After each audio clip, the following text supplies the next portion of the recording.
Live from New York, it's Ask an Engineer. Hey everybody, and welcome to the Drone Loop Show. It's me, Ladyada, with me, Mr. Ladyada. I'm the engineer on the Ask Engineer Show. We're broadcasting live from downtown Manhattan, where you can see our factory behind us. Usually busy as bees with people making, kitting, shipping, manufacturing, soldering, coding, and more. But right now, it's all quiet because it's just me and Mr. Ladyada, because we're going to do this show. We've got an hour of news and updates and videos and products and more to unspool for you. We got to catch up on last week's show because we were out of town. But we're going to get right into it. So, Mr. Ladyada, please tell them what's on tonight's show. On tonight's show, the code is Space Girl, 10% off in the Adafruit store all the way up to 11:59 p.m. or so. Anything in stock in our store, 10% off at adafruit.com. We do a bunch of live shows. We'll be talking about those. We just did the show and tell. Lady will talk about some of the folks that was on the show and tell and more. Time travel, we'll look around the world, makers, hackers, artists, and engineers, what's going on in the world of Adafruit and more. From the mailbag, you send us letters and we read them. Help wanted, we got some jobs from the Adafruit jobs board, jobs.adafruit.com. Check it out, post your skills, or if you're a company, post up your job openings. We got some advanced manufacturing made in New York City factory footage and kind of a big announcement. We'll talk about that later on in the show. 3D printing, we got a double header, a twofer, because we're catching up on videos from last week. And then we have Ion MPI. This week is Scotch brand. Cool packaging solution we'll be showing you. We got some new products. We got some top secret. We're going to answer your questions. We do that over on Discord, adafruit.it/Discord. Please, please, please post it over there. We answer the questions at the end of the show. Save them until then. But you can ask any question anytime during the show. That's when we get to it. Join all 34,000 of us over there. It's a big old community. We welcome you. All that and more on, you guessed it, Ask an Engineer. Okay, let's pay some bills. Space Girl, that's the code. And when you start putting stuff in your cart, Ladyada, what do they get? You get free stuff, $99 or more. We give you a free Permaproto half-size breadboard. You take your solderless breadboard projects and make them solder full. $149 or more will give you a pink KB2040 board. It's compatible with, pin-out compatible with the Pro Micro, but it's got USB-C, it's got RP2040, tons of memory, castellated pads, and it's now supported by QMK, which is great if you want to take your keyboard projects and run them on the powerful RP2040. And $199 or more, you get free UPS ground shipping in the continental United States, as always. Okay, and a reminder for Raspberry Pis and for also things that are in high demand, please, please, please make sure you make an account on Adafruit, verify your email address, and then set up two-factor authentication. There's going to be more products that are in that category. And just a side note, just to let everyone know how challenging it is out there in the world of chip shortage. So there was folks that were trying to purchase Raspberry Pis and then sell them for like $500 on eBay. And then for folks who got caught doing that, who bought them from Adafruit, we didn't allow them to order again. So then they did chargebacks. And they said, oh, I really didn't get my order from Adafruit. And even though we found them on eBay, even though we banned their account, we told them not to do it. So that's part of this, stories you don't hear. And then last week, and I was going to do like a time travel thing, but I'll just mention it. Looks like one of these folks, they didn't like that they were caught doing this. And then they pretended to be a Wired reporter and claimed that they're like, how do you feel about your employees selling Raspberry Pis on eBay? And they were just really silly and sloppy, and they tried to cause problems. But between us and Raspberry Pi. But yeah, they don't know that us and Raspberry Pis are BFFs. Yeah, they're like, the Raspberry Pi Foundation is mad at you. It was kind of silly. So, Step off, Felicia. Yeah, so it's one of those things where you can't really stop these things from happening. It's just how you react and how you respond. And that's why it's really good to be friends with a lot of your partners and folks you work with. So special thanks to Liz and Evan from the Raspberry Pi Foundation. And, it doesn't need to be that way, but I understand. Some folks, this is how they express their pain and greed and all sorts of things that I'm sure everyone has something going on. So anyways, that was fun this week. Next up, we do a bunch of live shows. And we have, I don't know, 5 or 6 live shows a week at this point. I know. And people are back. A lot of people went on vacation and they're back. We just finished up the show and tell. Ladyada, show and tell, we do this every week. Noam Pedro did around, JP did around, Liz did around. We had a bunch of cool projects this week. Our team showed some things. Scott showed some previews of what you can do with CircuitPython 8. And then Neradoc showed actually doing this. So that's cool. Mark showed how you can use CircuitPython to make these cool googly eyes. Definitely watch that. This is making like a scale. It's going to be internet connected scale. Yeah, JP had this little synth thing. Yes. And then we saw this. Jepler had QMK MicroPad. Yeah. Then we saw this really neat USB tester because there was a USB like hang your keys and then show that off. And then Noam Pedro showed the neat little droid that we're going to be showing the video for. The Lola droid. So we got a lot going on this week. Okay. I know. It was a lot. All right. And then we're catching up. So we did the Great Search during the week because we didn't have a desk of Ladyada. So the Great Search is when Ladyada uses her powers of engineering to show you how to find things on the DigiKey site. So what was the previous week's Great Search? Okay, so this week's Great Search is it's a customer request. Somebody was trying to program some SAMD51, SAMD21 chips, and our tutorial, just for school or their own project. And we recommend using the J-Link EDU Mini, which is a great $20 educational programmer that works with Cortex chips. And it's totally unobtainium because the chip that's used in it is not available. And so this, unfortunately, we don't know when we're going to be able to stock it again. It's you can't even back order it. So I did want to have a good recommendation for them for programming ARM Cortex chips. There are inexpensive SimSysDAP boards, but I really think if you're going to be programming a couple boards, you're going to spend a couple hours on it, I recommend investing in Atmel ICE and Atmel ICE.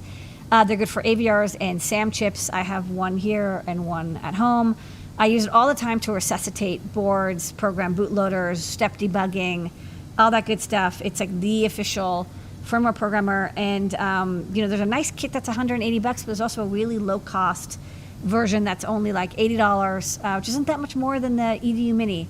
It's definitely worth every penny. You just need to grab a SWD cable to go along with it. Okay. And this weekend, Desk of Ladyada returns Sunday night Hacker O'Clock. That's after we finish our Sunday work and more, we do our show. So tune in for that. JP's product pick of the week. I'm going to show the latest one because, we were off last week. So take it away, JP. This is this week's product pick of the week. It is the DotStar 8x8 64 pixel LED grid. It's a little 1" by 1" square. It's got 64. It's 8x8 of the little dot stars on there, and you can see there's these little mounting tabs. You can snap those off, or you can use them with M2.5 screws to attach them to something. I'm running this under some diffusion acrylic, so it's going to look a little bit blobby. I'll turn my exposure down so you can see a little better there. So here I'm running some scrolling text across here, as well as just some flashing colors. And what I'll do is I'll show you how that's set up. There's a lot of ways that you can code these. You can use in Arduino, Fast LED, in CircuitPython, Fancy LED, LED Animation Library. That is my product pick of the week. It is the 64 LED DotStar Grid 8x8. And tomorrow is JP's workshop. Be sure to turn into that. And then on Fridays with Tim, we have Deep Dive, where you can get all the knowledge and more about the innards of CircuitPython. Time travel. So we've got a bunch of stuff going on. I thought we would start off this week's time travel with we have Adafruit IO, and I feel like there's like these sleeper hits that we have with it because we're incrementally adding so much, but then there's like, okay, here's a giant update that brings it all together. So if you check out our blog, and then you also can check out the IO site, we have the Whippersnapper firmware installer and design update. So one of the things that folks were like, well, how do I easily add my board? How do I use this cool no code or low code thing? And if you're familiar with CircuitPython and how easy it is to use, we're doing that with Adafruit IO, and then we make it even easier with Whippersnapper. So you can choose your board. There's 18 different ones. Anyone can add their own boards. We try to make it as easy as circuitpython.org. And of course, Yeah. yes, people can submit a PR. The repo that contains all the board options is on GitHub, and we have a tutorial even on how people can submit their own boards. Right now, we only support ESP32 and Airlift boards. ESP32 is supported the best, but they are supported well. Yeah, and I'll say this, will not stop anyone from putting their boards up. There's other I/O services and Internet of Things services where you can't use whatever hardware you want. We want to always do that. Just like there's more non-Adafruit boards in circuitpython.org/downloads, there'll probably be more non-Adafruit boards in Whippersnapper, and we're fine with that because that's how you teach and share and get more people to come together. So it makes it really easy to set up a new device, choose your board, plug in USB, download Whippersnapper, launch the bootloader, drag and drop, set up a secrets file, upload your secret file, and connect. So there's a better interface, really easy to use. We go through each parts of these. We have open source portions of it, so check that out. And then you can take a look at the main menu. You get your Adafruit IO key, all the dashboards. There's a lot of stuff going on. And then we have tons and tons and tons of buttons, alerts, actions. You set up your actions. I don't know. Is there anything easier? No, I'm working with them every week. You know, the Whippersnapper is something we've wanted to do for years, and I think the future of IoT, especially for students, as internet gets cheaper, and we're talking about the Pico W in a minute, which will be added support to Whippersnapper soon. As soon as the Wi-Fi gets added to Arduino, we'll be able to add support for it. And it's people want to have a no-code way to just. A lot of people are like, I just want to take sensor temperature data, log it, and then do something when the temperature goes above or below something. And that's quite hard to do. But we want to make it trivial to do with Whippersnapper. It's all free. If you want to buy some hardware to support us, great. Not required. And we also chat with educators, and they do the, I don't know if people are familiar with like the Pepsi Challenge, if that's still a thing, but they ranked all the different IoT services, and Adafruit IO hit all the requirements, and then there was a pretty big gap between all the requirements and then what's even, second, third, fourth, fifth, sixth. So that was good because it could have went the other way. They could have said, this isn't right for our students. And we would have said, okay, well, let's do some updates, let's add some more features. But we have to mark on that. Okay, I have an AdaBox update. So we are in the desert of of no parts. There's a turtle here. It's upside down. Yeah. So we wanted to ship Winter Edition, and that's when the part shortage really started to hit. So we're like, okay, we'll get to spring. We'll be able to do this. Well, spring has turned to summer. So we're going to try to ship AdaBox in the summer. Don't worry, if you're an AdaBox subscriber, you don't get charged until we ship. So hold on tight. If you want to cancel and come back later, totally fine. But you lose your spot in line, and we have 500 sign up. More than that, yeah. So if 500 people left, 500 people would instantly get those slots. So please, please, please, maybe hang tight. But luckily, I think everyone's pretty cool about what's going on. They're very aware. We always give you updates. The second we know we're going to ship, as in like, okay, the parts came in, the things that we really needed to get in, we'll do like a live stream to show you, here's the boxes, here's the things that we're doing, and then we'll give you a good timeline, because one of the things we don't want to do is fill your inbox with like, hey, nothing's changed. I'm on a lot of Kickstarters, and they're just like, hey, here's this week's update. Nothing. There's no update. And I'm just like, okay, well. We are starting to see some parts trickle in though. There's definitely was this like 9-month period of like not being able to get parts that we were expecting to get in. But it seems things to be loosening up a little bit, and hopefully they'll stay that way. Yeah, we'll see. Okay, and then don't adjust your screen. We're not going to show the factory footage yet, but I just wanted to use the same graphics. Advanced manufacturing, made in New York City. We have some pretty exciting news. Congratulations, Ladyada, Adafruit. Lamore's a co-chair of a really exciting group in New York City. So if you go to nyc.gov, which we're going to go to right now. That's where it's at. The New York City Mayor's Office launches an industrial working group to chart sector's post-pandemic future. So if you look, and I'm just going to zoom in here, look at this. Yay. Our Ladyada is... Make the text big. Yeah, I got that button that makes the text big. Our Ladyada is the co-chair here, along with Eric, the CEO of Brooklyn Brewery. Yeah. So these are the two co-chairs. Yum. And I think this is kind of cool because all of these folks are folks that we've always wanted to meet, always wanted to help, always wanted to figure out, can we And make... a lot of them are customers. Yeah, all the customers are theirs. They're customers. And also, we all get to chat with one another. How do you solve this infrastructure thing? How do you solve this real estate thing? What about this? What can the city do for more manufacturing? So if you look, it's from food like Acme smoked fish to recycling centers to continuing education. There's just a lot, and we'll see how this goes. We have meetings every couple weeks, and this goes all the way to October. And I think this will be really beneficial for the city. They're kind of letting us do what we want to do, so I'll be hopefully coordinating with Ladyada, and maybe we can get some of these folks on some of our shows as well, so you can see some of the fantastic We manufacturing. could interview them about what it's like to that manufacture happens. in New York. Yeah. Oh. And, one of the things we don't have in New York yet, or at least not, it's happening, but it's not maybe visible for as many folks, is there is so many high-tech manufacturing jobs. And manufacturing isn't like, oh, I work on these giant pieces of equipment. It's actually things like Adafruit. Additive manufacturing, advanced manufacturing, 3D printing, laser cutting, really interesting manufacturing, and that's a career for a lot of people.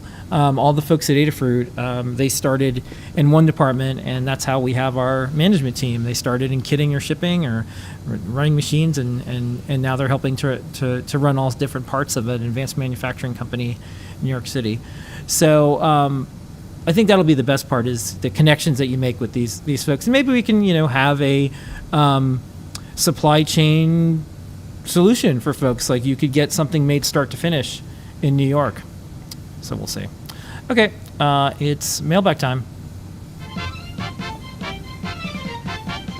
Letters. We get letters.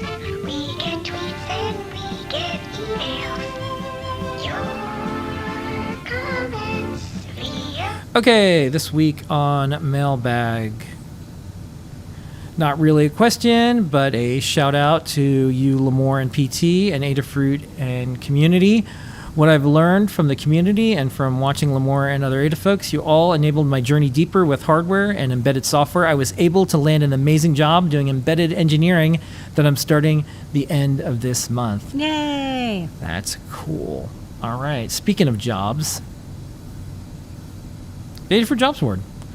It's free, but we do look at each one before we let the job listing go live, or the skills, because we want to make sure no one gets spammed or scammed, because there's a lot of that in this world. So there is a, what do they call it? A Cornucopia? A cornucopia of Options. jobs this week. So many Yeah. options. So this week there is Science Builder, Science Kit Builder, Microkits. It's part-time, Charlottesville, Virginia. Arduino Curriculum Developer, DIY Girls. That's contract in the San Fernando Valley in California. A PCB LED Matrix Designer, Shopcat in Brooklyn, contract. And a Creative Engineer Fabricator for Mechatronics. That's also in Brooklyn. Check that out. Okay, let's do some Python on hardware.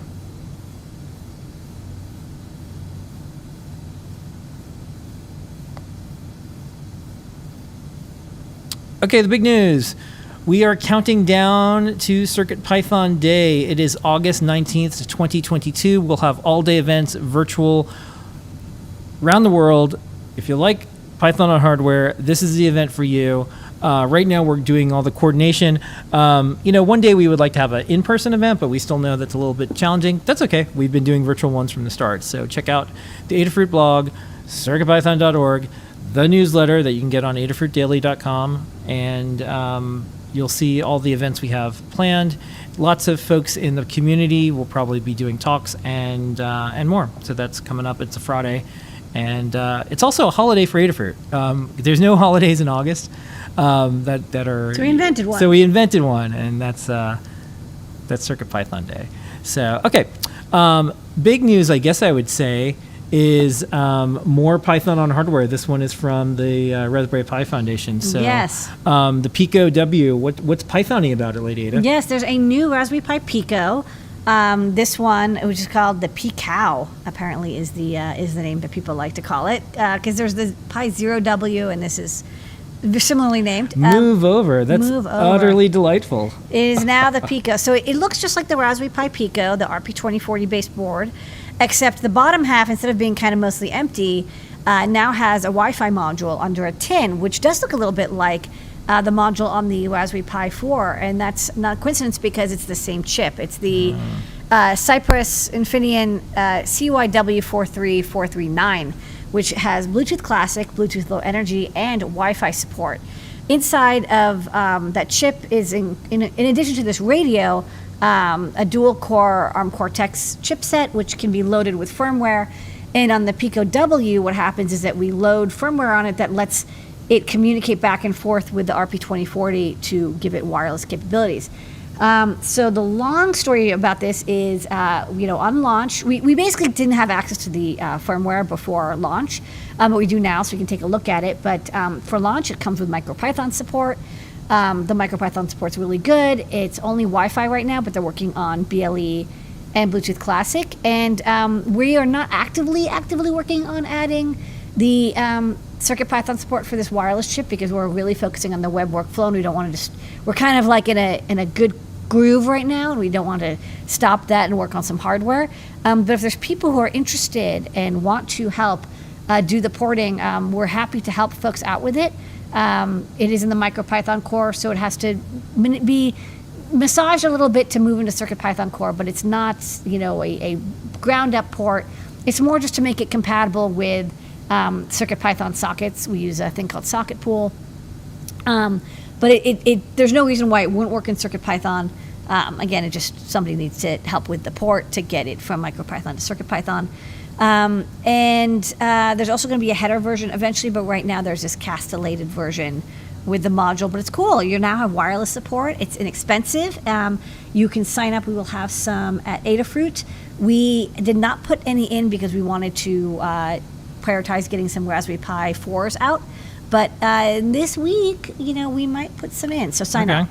All right. So, it's interesting in the world of microcontrollers now and in the world of Raspberry Pi, what's shipping? Python. Yeah. And it seems like that's the way a lot of folks are going to start their coding journey. But then experts can do quite a bit too. Oh, and and Arduino support. Just MicroPython. CircuitPython is, we're thinking about it, but there's no active workflow on it. And Arduino is being worked on, I think, actively. So Arduino should have support too. All right. In the newsletter, this was one of our bigger newsletters. Good work. Yeah. And RGB hex keyboard powered by CircuitPython. Tom's Hardware had their PyCast, and if you're familiar with Geek Mom and all of the things that she does, check it out. You could see adding a web server to CircuitPython. That's the thing that Scott talked about on the show and tell. We also had the QMK keyboard firmware update that MacroPad is supported.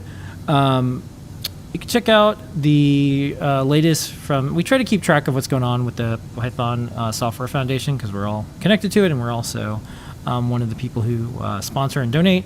You can check out the latest thing there. They added some new board members.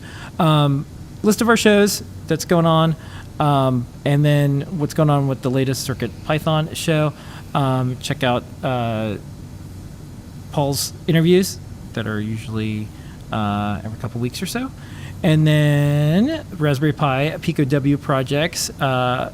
Les over there put together a list of projects that you can check out. So if you're just getting one of these now, or you're about to get one of those, you could start to figure out, well, what exactly do you want to put on these things? So folks are already like, they're using JSON, and they're using MicroPython, and they're displaying text on things, so they're getting started. The googly eyes that you saw from Mark, that's in the newsletter, and it's just kind of an unending series of projects. I think one of the things that folks could probably do is, if you're just getting into this, because there's more people that are getting started with a lot of things, is subscribe to the newsletter and just scroll down really fast and just look at the projects and then figure out what you want to build and then learn the code based on that. So anyways, it just is unending. So don't forget, we have CircuitPython Day coming up. Subscribe to the newsletter. We deliver this every single week. It's on Adafruit Daily, which is a completely separate site. We do that on purpose, so you don't have to worry about it being tied to your store account, because we don't like it when we shop at a website and then all of a sudden we get newsletters. So we made a separate site called Adafruit Daily, which has newsletters like this.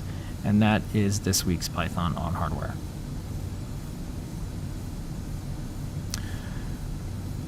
Okay, we're an open source hardware company. To prove it, we post our code with an open source hardware license. And we also have a bunch of guides. We have 2,600 and I think 95 guides. What's on the big board this week, Ladyada? Okay, we've got a couple projects. We've got some updates. We did clean out of the Freak Show guide, and also Liz has updated the Cutie Pie ESP32S3 guide. So those are updates and cleanups. We also published the Getting Started with Microsoft Azure and CircuitPython. Liz Clark is doing a 3-part series in collaboration with Microsoft. They wanted to show people how easy it is to use Azure, which is usually considered a very advanced IoT platform. And it is, it's very powerful, but you can use it with CircuitPython and get going in like 5 minutes. We're doing a little sensor logger demo here with an ESP32 S2 Feather with TFT and a BME 280. Yeah, we're going to show a video right after we go through some of these guides too. We've also got the DRV 2605. I think we just updated that guide a little bit. The ADS 1015 and 1115 ADC 4-channel breakouts got STEMMA Q2ified. You also got a couple of cool cassette player projects. So JP, you saw that video at the beginning of the show. It's a variable loop controller that takes MIDI and plays audio through a cassette player, but you can control the speed of the playback, which makes like a cool, weird, droney loop effect using a hackable, off-the-shelf cassette player, like portable cassette player. All right, and then there's more. Kattni wrapped up her massive guide on how to create excellent GitHub profiles with Markdown. It's a good tutorial on Markdown, and also how to make a lovely tutorial, lovely profile on your GitHub page. It's one of those cool hacks that you can do with GitHub. Yeah. One thing that I think is really important. So we get asked a lot from folks like, oh, I want to get a job being a developer. And maybe I'll apply to Adafruit. What should I do? And what things can I work on? I'm just getting started. Or you even have, we were talking about, you have a relative who is a young person going off to school, and they're doing coding, and they're just like, well, how to, what are some good things to do? And we said, make sure you're publishing something on GitHub on a regular basis. And then now we have a way for you to make, we don't have GeoCities and people don't make their own websites as much, but you can make your own profile and your own, little corner of the coding world on GitHub now, and it's a very personalized, cool thing. So when we saw this new capability, you can put videos in there, you can show your programming languages you use. There's all sorts of little widgets that you can put in there now that show like what languages you do the most of, how many pull requests, how many, there's a lot of neat stuff there. It has a little graph that you can do. So there's a lot of neat stuff. So check that out. And yeah, Kattni has a great guide to take you through all of it. She also wrote another guide in collaboration with Foamy Guy GitHub Action Status Tower Light. This is a common project people want to build where there's continuous integration, and you'll use one of our USB plug-in power lights. You don't have to write any microcontroller code. It actually runs on your desktop computer, and it communicates with the light over USB, and it tells you when your actions are queued, running, succeeded, or failed. And here's that video that Liz put together for the Azure Guide. Sure. You can use CircuitPython and Microsoft Azure together for your IoT projects. In this demo project, you'll learn how to get started with Azure's IoT Central, and then write CircuitPython code to log sensor data and send it to Azure. The project uses a Feather ESP32S2 TFT and a BME688 stemma board. The BME688 logs ambient temperature, humidity, and pressure readings. These readings are displayed on the Feather's built-in TFT and transmitted to Azure. The TFT screen also shows the last time data was sent to Azure, as well as battery percentage. Battery life is logged to Azure so you know exactly when you need to recharge. In your IoT Central application, you can check the status of your device and view dashboards that display your logged data over time. You can set up email alerts when your data hits certain thresholds, such as humidity being too high or your battery running low. Learn how you can build this project yourself by checking out the Learn Guide at learn.adafruit.com. Okay, and this time for real, we're doing advanced manufacturing, made in New York City factory footage right here from Adafruit.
And it wouldn't be made in New York City factory footage unless we showed you what the camera that we have on the window sees, which is this Disney building.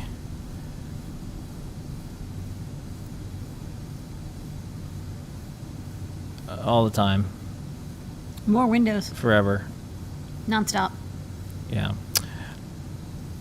Okay, it's 3D printing time.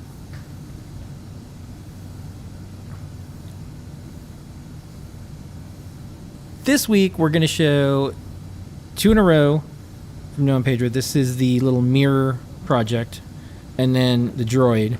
Yes. And then we're going to go right to speed ups. This is kind of Star Wars themed except for the first one. Okay. So take it away. Hey, what's up folks? In this project we're building a mini smart mirror with Adafruit's Pi Portal. You can 3D print and DIY your own smart mirror that displays weather info. When you wave your hand in front of the mirror, the display turns on and then automatically shuts off after a few seconds. This uses the ESP32 Wi-Fi module to pull weather data from the Open Weather Maps API to display temperature, weather conditions, and the local time.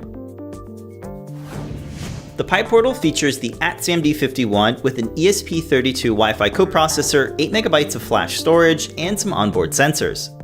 Our 3D printed case features a mirror-like design with an adjustable viewing angle. A piece of laser-cut acrylic features a one-way mirrored film so you can see the display through the reflections. We think it's a pretty cool effect for projects with the display. The code for this project was done in Adafruit CircuitPython and uses the onboard ambient light sensor to detect your hand. The code calculates what the percentage is of the maximum amount of light being read and then detects when there's a change. This allows the project to work in areas with different lighting conditions. We think it's a nice use of the Pi Portal's ambient light sensor for IoT projects with displays. 3D print the parts to build the snap fit case and get a piece of acrylic from a laser cutting service. You can apply one-way mirrored film to any piece of acrylic and make your own smart mirror. Follow along with our Learn Guide to get the full step-by-step tutorial on building your own. So if you're looking to make a project with an IoT display, definitely check out Adafruit's Pi Portal. Thanks for watching, and be sure to subscribe for more projects from Adafruit.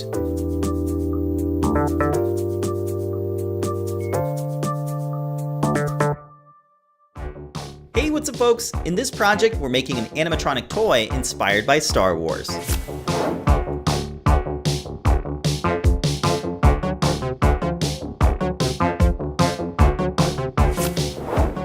We designed and 3D printed a toy droid inspired by Lola 59 from Star Wars Kenobi. All of the electronics are packed into the 3D printed body and feature magnets so it can rest on our shoulder with a ferrous metal band. We're using powerful neodymium magnets so it can hang out and stick to metal surfaces.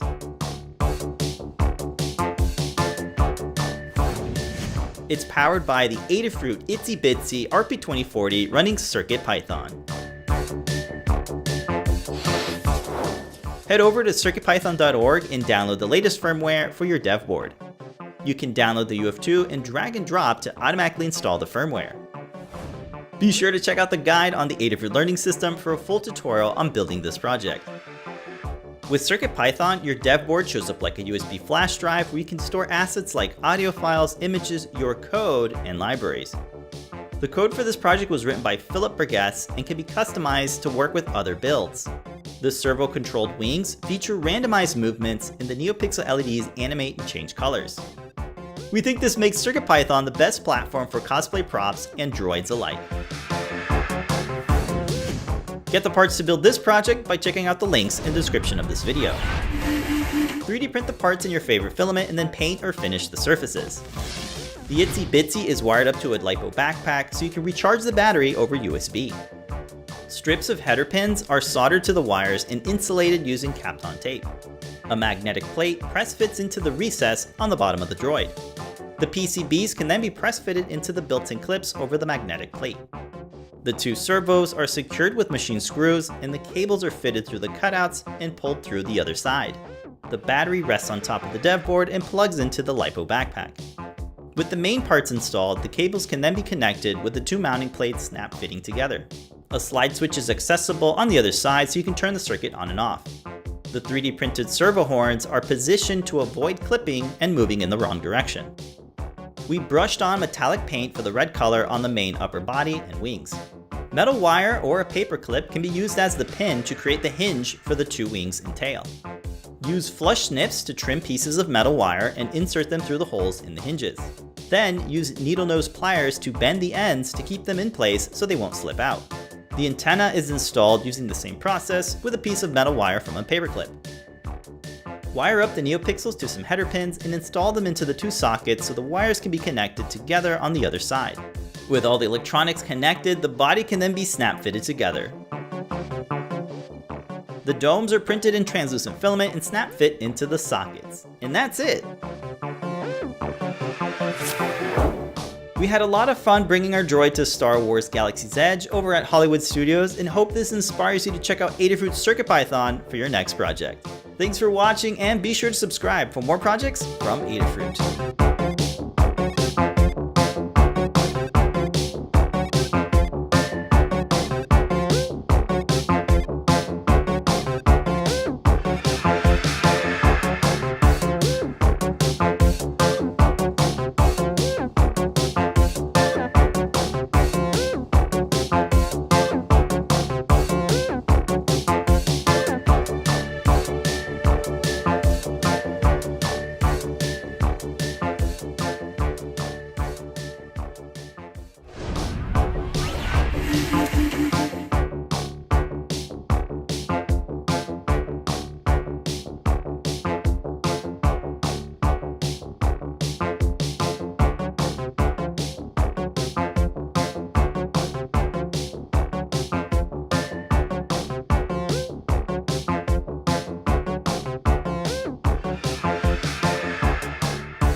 And learn how to make all this stuff and more on 3D Hangouts every single week with Noah and Pedro. So before we go over to Ion and PI, just a bit of a reminder, go to Space Girl, 10% off in the Adafruit store all the way up to 11:59 p.m.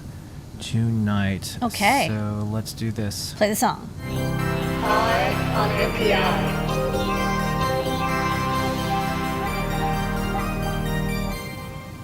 All right, this week's Ion NPI is from Scotch brand. Ladyada, what is this week's Ion NPI brought to you by DigiKey? I'm glad you asked. So this is by 3M Scotch, and it's the Cushion Lock Protective Wrap and Dispenser. So Cushion Lock is the trademark name. And it's really great timing because Mr. Ladyada and I had been talking about sustainable packaging. And then this popped up on digikey.com/new, which I strongly recommend. I get really good ideas there, not just for NPI, but for products in addition.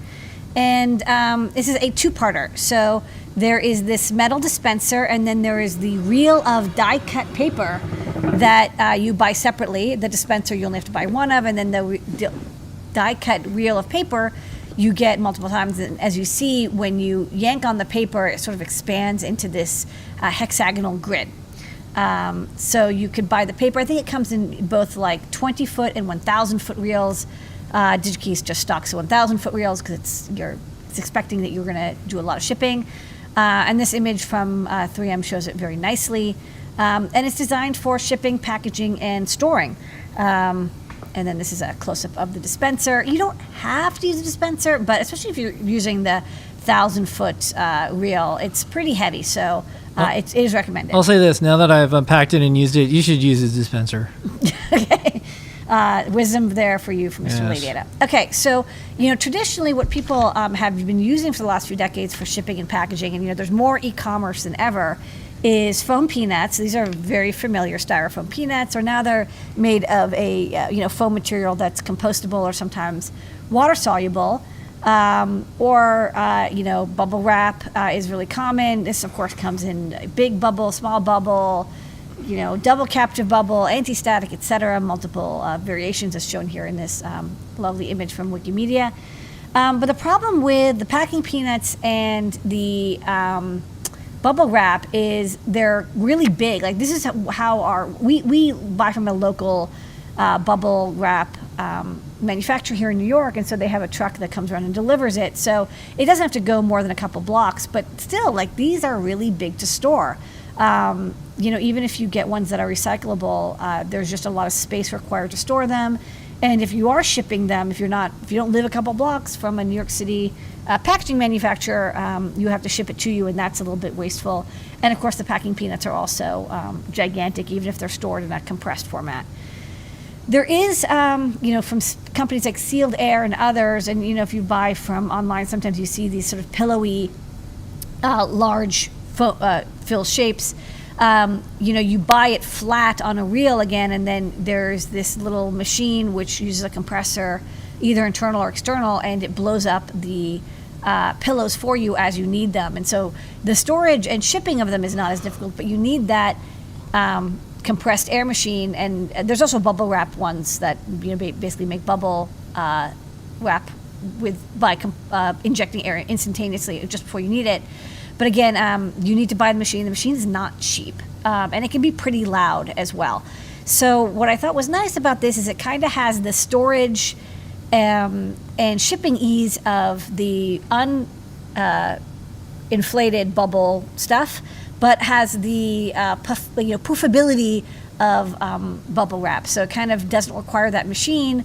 And of course, it's made out of 100% recycled paper, and it's easily recyclable because it's just craft cardboard paper. So I think it kind of has like the three things that I think is really great in a sustainability-friendly packaging material: easy to store, easy to ship, doesn't require extra equipment or maintenance, and does the job and is recycled and recyclable. These are some, in-use images showing what it looks like. If you buy the gigantic roll and as you pull it, it expands. And then what's neat is on the inside there's these it's hex, but there's these little teeth.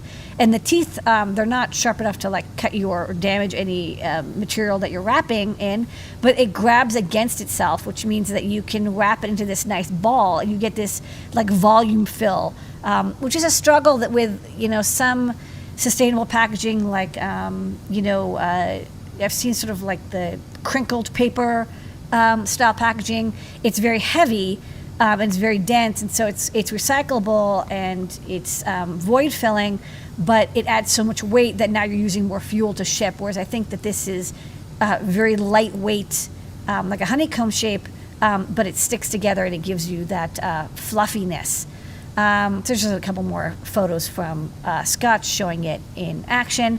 And if you're like, wow, this seems really familiar, it is because DigiKey actually has used this stuff just came out like a month ago, but historically for the last few decades they've used a similar product called Giami, which is much thinner, but cats really love it, and this was not an excuse to put in photos of cat. It was. I really just wanted to add some cat photos to this INMPI. But this stuff is good, but it's very thin, and you see it doesn't have those teeth that interlock onto each other, which gives it that void fill. And so while this stuff is good for delicate small things, I think that this the cushion lock is from 3M is going to be better for void filled big cushioning requirements, and you won't need nearly as much of it. And this is good timing for us because we've been thinking about sustainability as our sustainability page on adafruit.com/sustainability. Yeah, and just one thing I want to mention too is when you're shipping thousands of packages a day,